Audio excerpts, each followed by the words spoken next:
Unlock your earning potential and become a vital part of the crypto economy by becoming a Binance P2P merchant.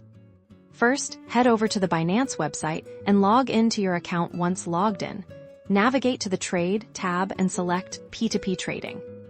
On the P2P Trading page, look for the More option. Usually in the top right corner, click on it, and from the drop-down menu, select P2P User Center. Inside your P2P User Center, you'll find a prominent button or link that says, Become a Merchant.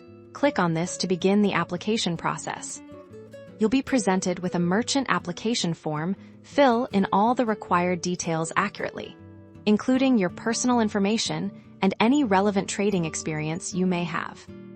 Binance has specific requirements for merchants, which usually involve maintaining a certain amount of cryptocurrency in your spot wallet and completing identity verification. Ensure you meet these criteria.